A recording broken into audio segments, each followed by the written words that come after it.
Quais eram as receitas de um clube de futebol, né, anos 60, quando eu era um garoto e comecei a acompanhar ali as páginas esportivas.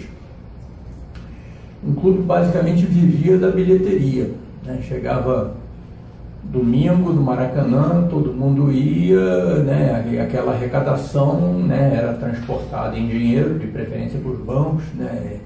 Senão podia acontecer algum acidente. E o clube basicamente vivia disso. Alguns clubes viviam da venda de jogadores, né? Na época existia a lei do passe, né? Os clubes grandes dependiam menos de venda de jogadores, os pequenos dependiam mais, até porque não tinham bilheteria. E você tinha a figura do mecenas, né? Do sócio do clube, do dirigente do clube, que por conta da fragilidade econômica do negócio futebol na época, era uma ocasião em que dinheiro de pessoa física fazia diferença. Então, era comum você ter em clubes, mesmo em clubes grandes como o Flamengo, você ter dirigentes que bancavam do próprio bolso complementos de salário de jogadores, bancavam bichos, né, gratificações. No Flamengo a gente, né, depois que eu virei cartola, que começou a conviver, já soube de vários casos de ex-dirigentes, presidentes do clube e tal, que eram mão abertas, né, e que complementavam salários de jogador. O jogador está discutindo a renovação de contrato, né, o clube ofereceu 80, mas ele queria ganhar 100, né, e aí o presidente dizia: não, você passa lá no meu escritório todo mês que eu te dou os 20. Isso daí era possível porque os valores envolvidos eram muito diferentes. Nos anos 60, os jogadores, mesmo de clubes como o Flamengo, andavam de ônibus, na sua maioria, né? Quando um jogador comprava um carro, saía fotografia na revista do esporte, né? O jogador lá do lado do seu Fusca.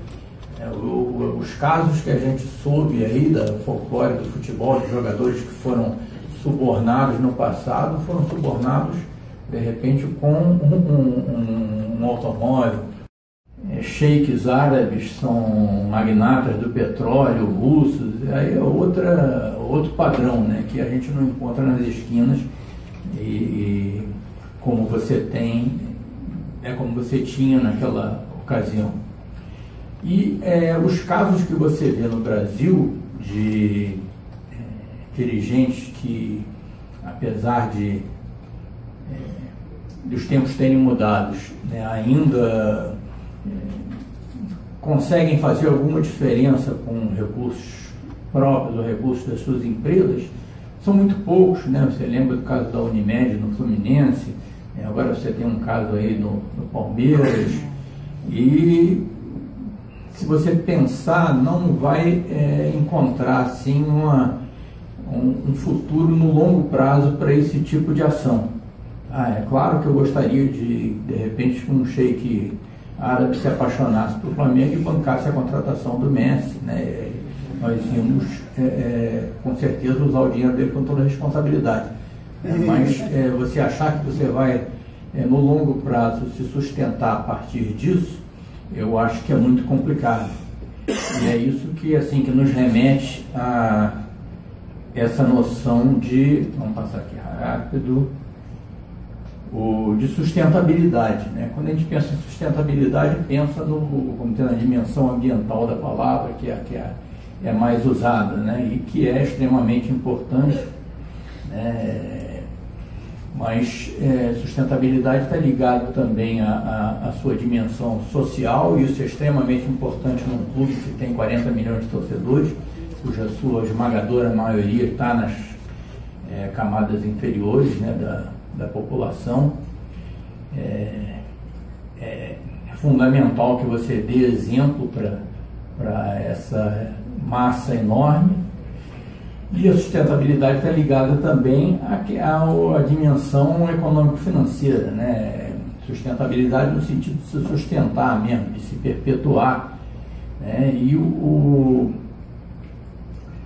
uma coisa que os nossos clubes, apesar de terem sido historicamente muito mal administrados, né, todos eles ao longo do tempo, uma coisa que salta aos olhos é que, apesar de muitos anos de péssima administração, eles sobrevivem.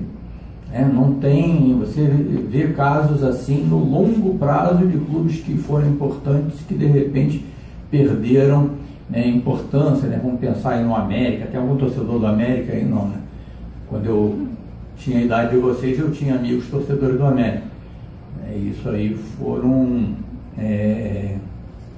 esses torcedores do América foram minguando e tal, mas num longuíssimo prazo.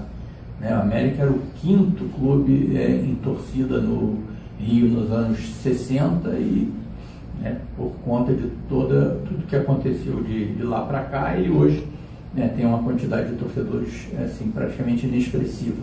Mas os grandes clubes do Rio, do São Paulo, de Minas, eles se mantêm apesar de várias catástrofes que aconteceram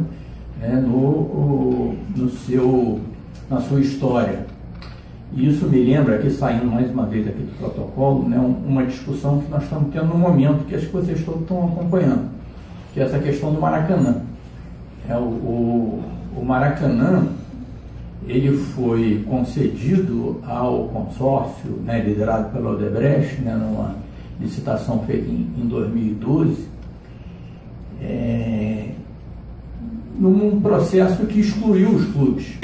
Os clubes não puderam participar da licitação, e foram impedidos de participar da gestão do Maracanã. E agora que o Tribunal de Contas está questionando a legalidade do processo, a lisura do processo, e que se fala novamente, quem sabe, e eu não tenho dúvida de que essa é a melhor solução, que se fala numa nova licitação, aí todos nós entendemos que os clubes, que são o principal ativo, que são os principais personagens do futebol, eles devem, claro, participar da gestão do Maracanã. Mas ainda há quem, e gente importante, diz que não, os clubes não podem, porque os clubes tradicionalmente são mal administrados. Alguns personagens ainda me fazem assim um agrado, dizendo: não, eu sei que a administração do Flamengo hoje é exemplar, ganhou todos os prêmios e tal, mas a gente não sabe se o seu sucessor vai manter a linha, se vai manter isso daí, se o Flamengo não vai entrar numa rota de destruição de tudo isso que está sendo feito agora. Mas se a gente pensar bem, gente, nós estamos falando de uma concessão do Maracanã de 35 anos. Nós estamos em 2017. Vamos voltar 35 anos atrás, nos anos 80, 82, e vamos pensar nos grandes clubes brasileiros daquela época. Todos eles existem, todos eles tiveram boas, más administrações nesse período todo. Mas, Flamengo, Vasco, Botafogo, Fluminense, Corinthians, Palmeiras, Cruzeiro, nenhum deles deixou de existir. Todos eles mantiveram a sua pujança, até porque o patrimônio principal desses clubes é a torcida.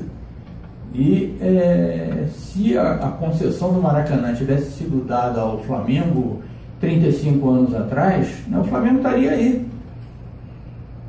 Agora, vamos pensar em quem eram os empresários privados confiáveis dos anos 80. Qual era a lista do Ibovespa nos anos 80? Paranapanema, Sharp, Banco Nacional, Bamerindos e vários outros que, se a gente pensar aqui, Grupo Cataguases Leopoldina, Multitexto, Multifabril, eram empresários respeitadíssimos, provavelmente com razão na ocasião, mas por diversas razões hoje já não estão mais aqui para contar a história. E se o Maracanã tivesse sido entregue a um desses grupos em 1980, a gente teria tido vários problemas ao longo do tempo.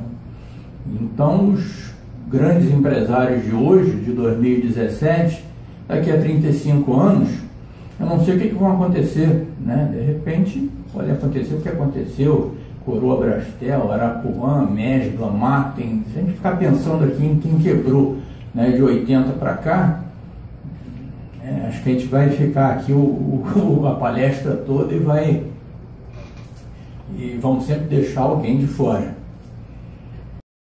Né? Isso tudo é a governança corporativa e você tem aí todos os princípios, né, os pilares, né, da governança, em que você hoje é fundamental que você avalie, né, esses princípios de governança, que você faça gerenciamento de riscos e que você se preocupe com a conformidade, ou com o compliance, né, como isso é chamado. E num negócio complexo como virou o futebol, dos meus saudosos anos 60 para cá, isso daí é cada vez mais importante, porque aquele clube que dependia da bilheteria, dependia do dinheiro do mecenas, ou eventualmente de vender um jogador que se destacasse, hoje em dia essas receitas são praticamente residuais. Hoje em dia os grandes clubes brasileiros têm nos contratos de televisão a sua principal fonte de receita, você tem patrocínio da empresa de material esportivo, você tem um patrocínio na camisa, você tem os programas de sócio-torcedor, que o sócio-torcedor do Flamengo hoje já está chegando no segundo lugar no elenco das nossas receitas, e várias outras, licenciamento, já estamos fazendo parcerias de patrocínio com cláusula de risco, em que a gente se torna, além de parceiros e de veículo para divulgar a marca do anunciante, nós estamos virando sócios. Então está todo mundo comprando Carabao, eu sei, nos supermercados, apesar da dificuldade assim, de penetração no primeiro momento, mas é uma coisa inovadora e você tem que partir para esse tipo de coisa. O futebol hoje é um negócio muito mais complexo, muito mais difícil de ser administrado do que naquela época. E por isso mesmo nós precisamos ser cada vez mais profissionais, e cuidadosos, que afinal de contas nós estamos administrando a nossa paixão. Governança no futebol. Bom, hoje a governança no futebol é condicionada não só pela responsabilidade que cada um de nós gestores tem que ter, mas também existem vários fatores externos que condicionam isso. E é bom que isso aconteça, tá? Porque amanhã, num acidente, se tiver uma mudança de administração indesejada num clube qualquer, esses fatores aí, essas iniciativas que estão listadas aí como condicionantes da boa governança, da transparência dos clubes, eles vão permanecer. Tá? Então você tem aí o Pacto pelo Esporte, eu vou falar um pouquinho de cada um deles, Tem esse processo de licenciamento de clubes, que é uma coisa inovadora dentro da CBF, embora não seja no nível internacional, mas está chegando e é ótimo. Tem esse prêmio de gestão da Ambev que acabou de ser criado aí, que o Flamengo com certeza vai ganhar. O Profut, o Instituto de Governança Corporativa, a CGU e o TCU, as leis anticorrupção brasileiras e estrangeiras, a Lei Pelé, que é uma lei de 98, que em parte foi complementada pelo Profut, e ainda temos a Lei Geral do Esporte, que está sendo rediscutido nesse momento. Tá? Vamos falar um pouquinho de cada um deles. Pacto pelo Esporte. O que é o Pacto pelo Esporte? O Pacto pelo Esporte é uma iniciativa inovadora que começou há cerca de 2 anos atrás, em que 3 organizações não governamentais, atletas pelo Brasil, a LIDE e o Instituto Etos, eles congregaram um conjunto de empresas, que hoje em dia são 26 ou 27, que o que essas empresas se comprometeram, né, a partir do Pacto pelo Esporte. Eles colocaram claramente que nós só vamos apoiar financeiramente, seja através de patrocínio, né, seja através de financiamento, nós só vamos ter relação com clubes e entidades, tá? Isso vale para clube, vale para federação, vale para confederação, que atenderem a um conjunto de preceitos, né? Alguns deles estão aí nesse slide, e quem não cumprir isso, né, pode chorar, pode espernear, que não vai ter nenhum tipo de apoio dessas empresas aí. São empresas extremamente poderosas, e a gente espera que esse rol de empresas que signatárias do Pacto pelo Esporte aumente. Tá? O Flamengo, né, tem orgulho de dizer que foi o primeiro clube, entre clubes, entidades de administração do esporte, foi o primeiro a ser considerado totalmente aderente aos preceitos do Pacto pelo Esporte. E isso já desde o ano passado. Ano passado, inclusive, num lapso em que nós estávamos sem patrocínio na camisa, nas costas, o Flamengo entrou em campo numa partida contra o Vasco, perdemos até esse jogo, mas não vamos esquecer isso. Essa até nem foi roubada. Mas entrou com a logo do Pacto pelo Esporte, né? E o que uma maneira, inclusive, da gente colaborar com a divulgação da iniciativa, e eu tenho certeza que iniciativas como essa, né, que vão contribuir sempre para que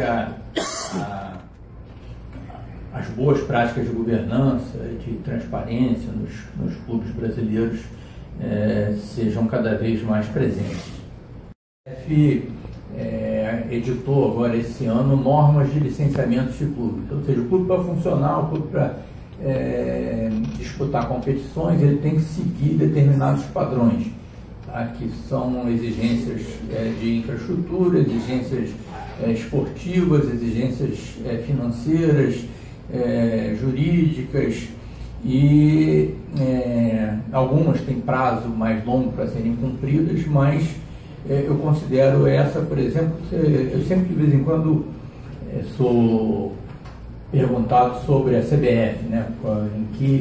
Por que de vez em quando eu pareço que sou aliado da CBF, às vezes eu pareço que sou inimigo, né? E às vezes só por conta disso sou acusado assim de ser, de certa forma, contraditório. Mas a minha resposta é sempre que contraditória é a CBF, não sou eu. A CBF, você tem a CBF do bem, que é a CBF que tem uma iniciativa bonita como essa de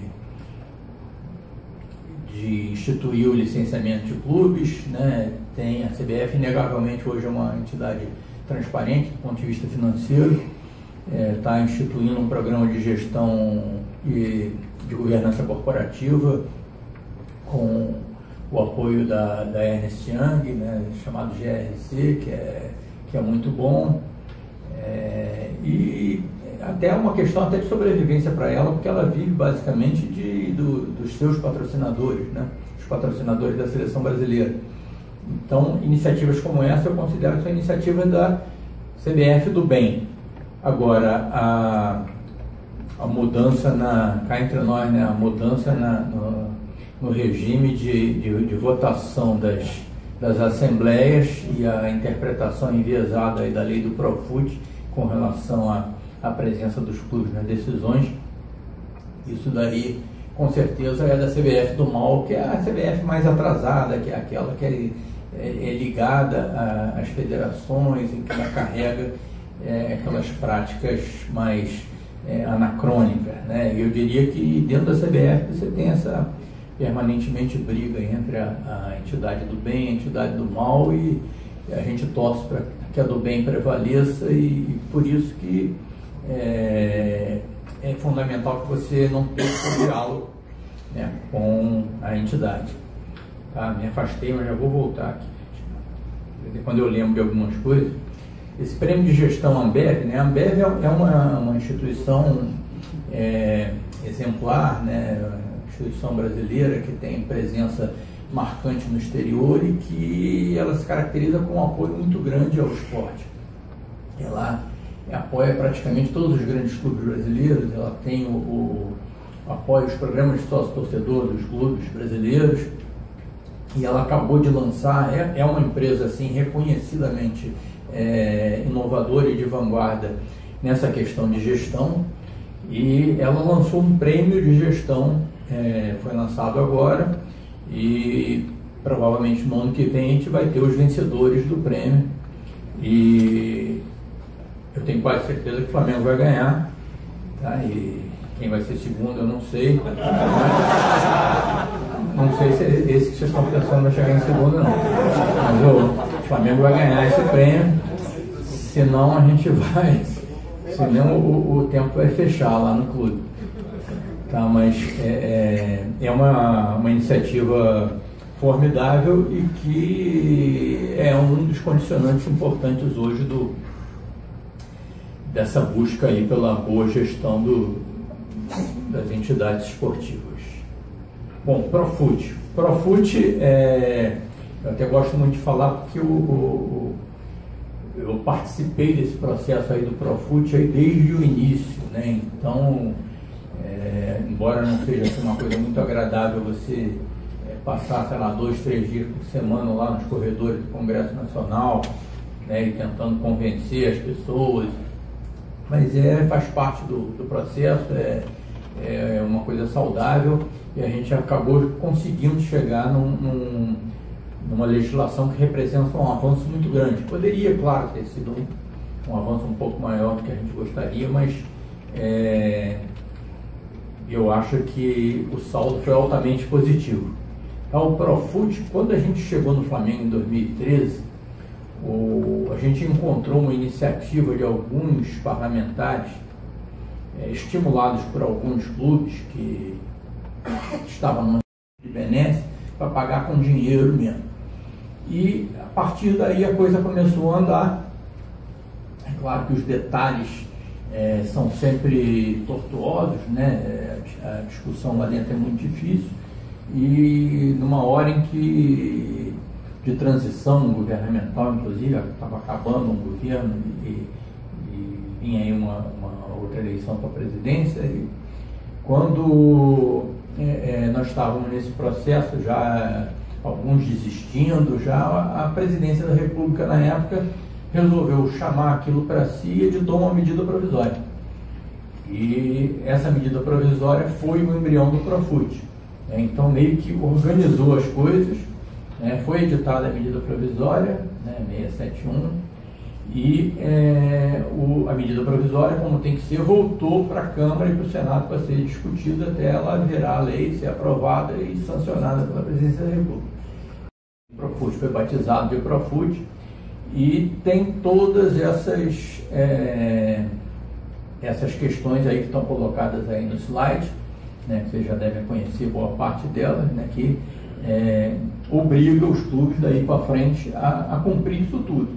Tá? E entra em outras questões também, inclusive que não tem a ver diretamente com a administração dos clubes, mas tem a ver com as entidades de administração do esporte, como essa, por exemplo, da participação dos clubes nas assembleias da CBF, que acabou sendo desvirtuada e que agora nós estamos rediscutindo. Mas o Profut, ele foi para o Flamengo, por exemplo, uma coisa extremamente importante, porque você teve, como todo refis, em todo refis você tem um cancelamento parcial das parcelas de juros de mora, de encargos legais, de tudo aquilo que você atrasou ao longo do tempo. E no caso do Flamengo, só esse cancelamento de juros de mora, encargos legais e multas, cancelamento parcial, representou para nós um alívio de quase 100 milhões de reais no estoque da nossa dívida. Tá? E o que ficou escalonado por 20 anos. Então, a dívida do Flamengo, que era um problema quase que insolúvel, ele passou a ser uma coisa administrável. Quando nós chegamos no Flamengo, encontramos lá uma dívida de 750 milhões de reais, as nossas receitas penhoradas, e é uma história até que, depois se der tempo, até conto assim em maiores detalhes, mas eu sei que para a gente conseguir as certidões negativas, para ter o patrocínio da Caixa, para ter acesso à lei de incentivo ao esporte e tudo, nós tivemos que fechar um acordo com a Procuradoria da Fazenda Nacional, um acordo dramático que cada mês que a gente conseguia pagar aquilo, a gente comemorava e não sabia que ia conseguir o seguinte. Então era uma situação muito difícil, todo mundo aqui é Flamengo, né, imagino, né, e lembra daquilo que a gente passou no ano de 2013. Eu conto sempre aquela história do, né, acho que as pessoas já conhecem, do dia que a gente teve que abrir mão do Wagner Love, que era o principal jogador do nosso elenco, e num sábado, né, não teve jeito, ele não cabia no nosso fluxo de caixa e a gente conseguiu devolver ele lá para o CSKA, e com isso a gente conseguiu um alívio mensal de mais de R$1 milhão. E isso foi anunciado num sábado à tarde, e no domingo, né, eu tinha, sei lá, 2, 3 semanas de presidente do Flamengo, eu estava lá minha mulher mandou, eu fui lá no supermercado, estava lá com um carrinho, e aí de repente uma pessoa assim, corpulenta assim, vira para mim, 3 metros de altura por 2 de largura: presidente, você vendeu o nosso principal jogador, o Wagner Love. Agora que eu vou morrer aqui, né? Aí continuou: fez muito bem, a gente não tinha como pagar, não sei o que, tá certo. Aí eu comecei a ver que a torcida do Flamengo, mesmo o pessoal mais humilde, se preocupava muito com a questão da dignidade, da credibilidade do clube, né? Então o rapaz lá até me deu o cartão, ele era segurança de um juiz, eu não me lembro de quem, me deu o cartão do patrão dele: se precisar de alguma coisa, não sei o quê. E é isso, gente. A torcida do Flamengo, ela é uma torcida responsável, é uma torcida que se preocupa em tirar o nome do nosso clube, né, da nossa paixão, das páginas policiais, acabar com aquela pecha de entidade que mal pagadora, que assume compromisso e depois não cumpre, e felizmente a gente virou essa página. E eu também já me afastei de novo aqui do meu script, né? Mas nem vou demorar muito, depois vocês devem estar querendo fazer perguntas, né? Já são quase 8 horas. Bom, coisas específicas do Flamengo, né? Então, como é que a gente está conseguindo implementar essas boas práticas gerenciais dentro do clube? Bom, isso aqui uma parte até eu já falei, né? Contratamos a UI para levantar os passivos do clube, né? Apuramos que nós tínhamos uma dívida de R$750 milhões, tivemos que republicar as demonstrações financeiras de 2011 e 2012, né? Que não tinham sido aprovadas, né? Pelos conselhos do clube, e o principal, né? Nós chegamos à conclusão, e os rubro-negros que chegaram ao Flamengo, né, comigo, tá, naquele início de 2013, cada um vinha de um lado, mas todo mundo tinha uma vida no mundo empresarial, né, que a gente podia não entender de clube, né, mas que ninguém ali tinha experiência em administração de clube, mas experiência em gestão todo mundo tinha. Então era claro para nós que a estrutura do clube tinha que ser profissional.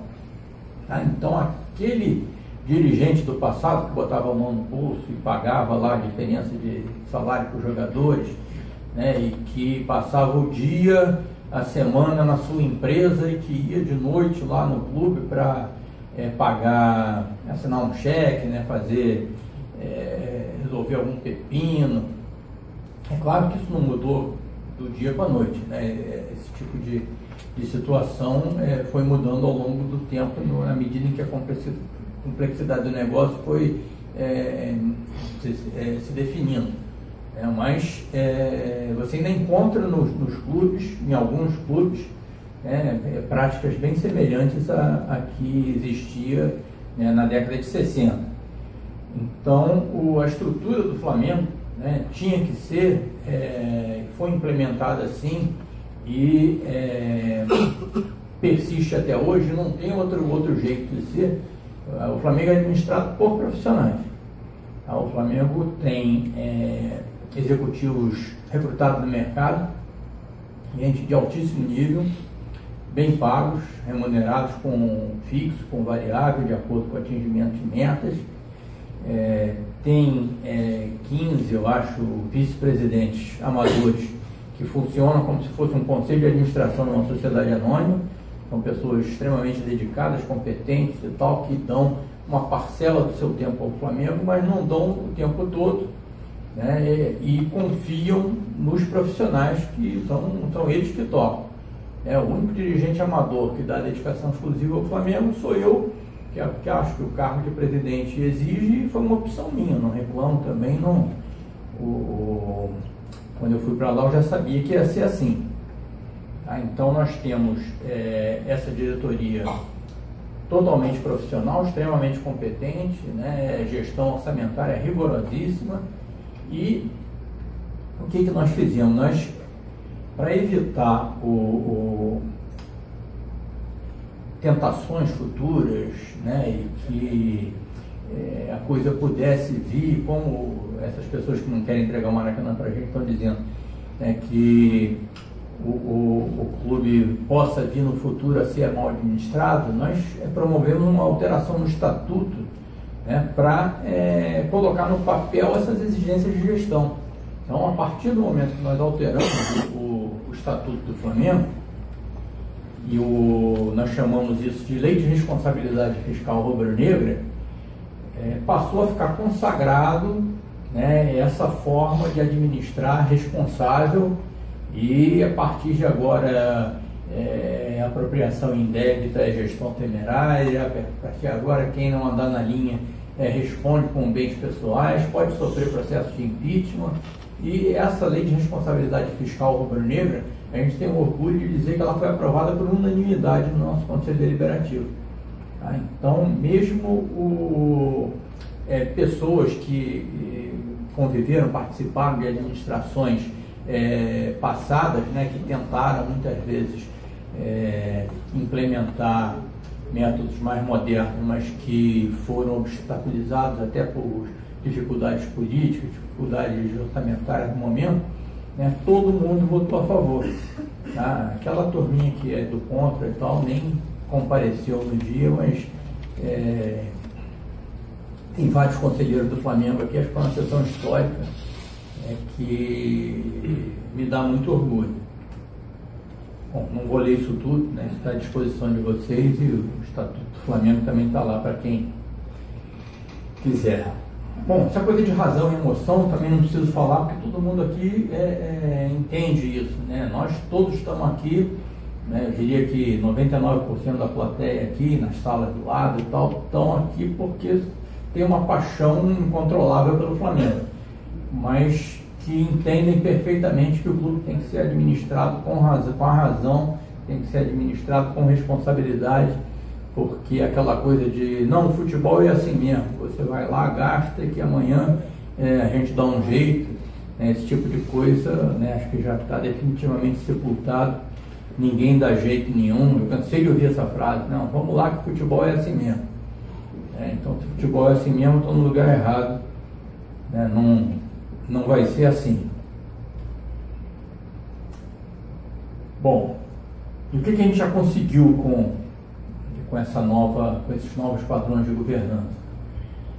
Atrair e reter patrocinadores, né? Nós acabamos de firmar um contrato de patrocínio de 6 anos de horizonte, né? Isso aí é inédito, não acho que nenhum clube brasileiro tem isso, né? Os custos de captação, por conta da redução da percepção de risco, já foram reduzidos, né? A gente já observa isso, né, nas nossas captações.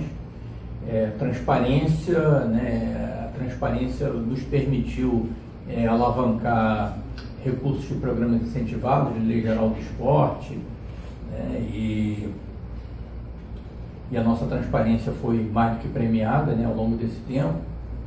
A imagem da organização, não preciso dizer que vem melhorando a cada dia, fraudes também, né, minimização do risco de fraudes, e a gestão está extremamente qualificada e os riscos corporativos mitigados. Isso aí são alguns prêmios que a gente já ganhou, menções em jornais internacionais, New York Times, Guardian, Economist. Ganhamos aqueles prêmios da televisão todos de gestão esportiva, de transparência. A gente fez, não precisa fotografar não, porque tudo está à disposição de vocês, tá? Depois o professor Moisés vai distribuir, aí vai dar o link, tá?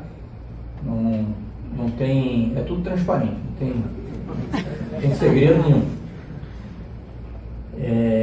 Esses são os nossos parceiros que, vamos dizer, do lado institucional, né, que endossam e endossaram, né, esse esforço que a gente vem fazendo, né? Então tem o Comitê Olímpico Britânico, Americano, na Rio 2016, a própria Ernst Young, que não só nos ajudou naquele primeiro momento, mas que hoje até é uma patrocinadora também do Flamengo, o Adidas, Comitê Olímpico, o Unicef, o Pacto pelo Esporte, que eu já citei aqui também.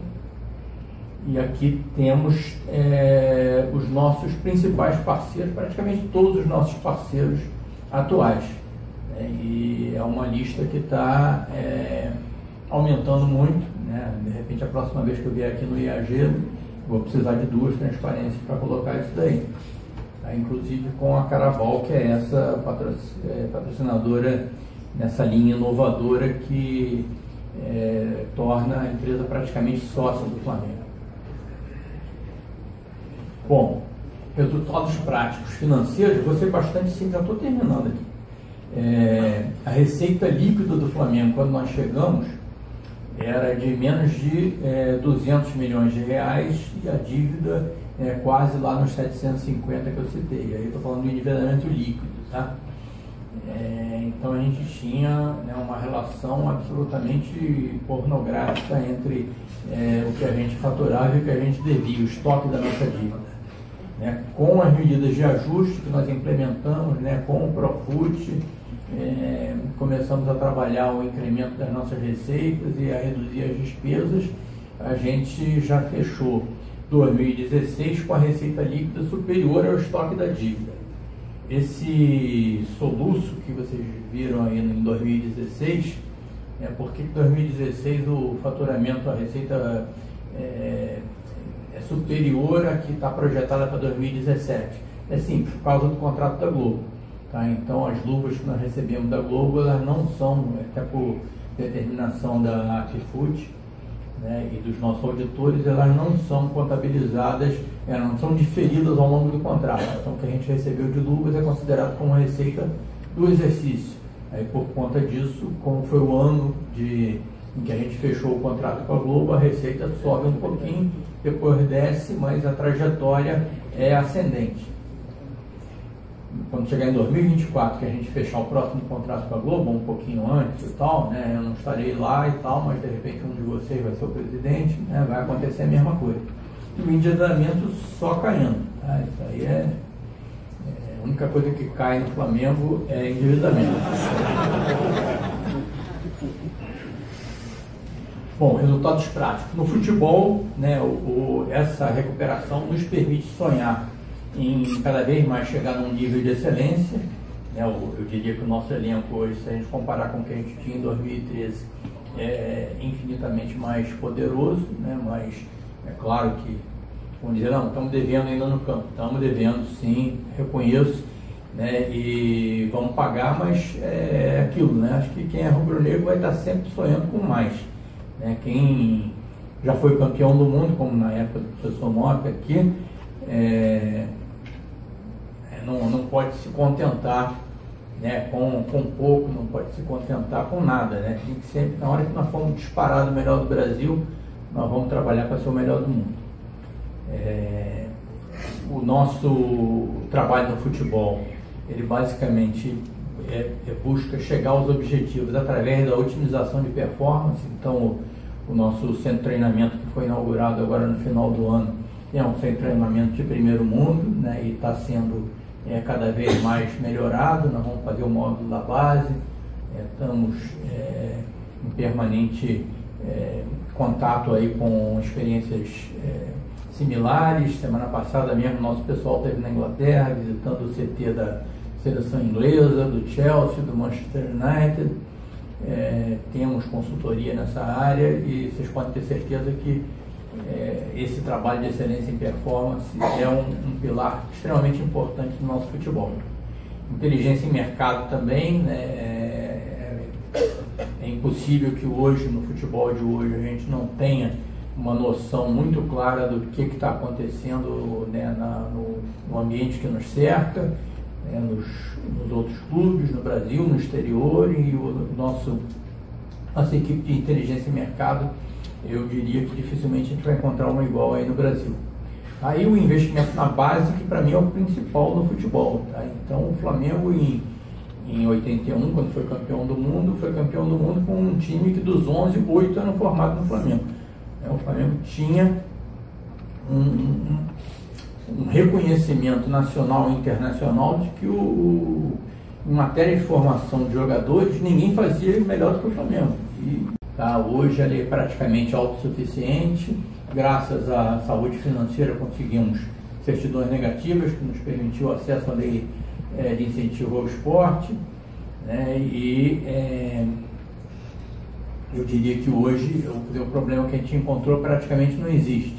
Tá? Claro que a gente está sempre buscando melhorar e o nosso foco nos esportes olímpicos é sempre na formação de atletas. Nós temos um problema que todo mundo deve saber aqui no remo.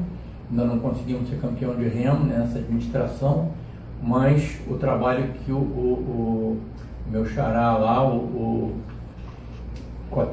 Bruno Kotecha, né, vem fazendo é excepcional, né? Já ganhamos essa competição agora no domingo aí de jovens, e vocês podem ter certeza que o Flamengo vai voltar a ser a potência no remo que era antes, só que em base sustentável, né? Aquela coisa de, não, vamos lá tentar roubar o atleta do Vasco, do Botafogo e tal, para correr pelo Flamengo, e depois no ano seguinte eles vão lá e roubam da gente.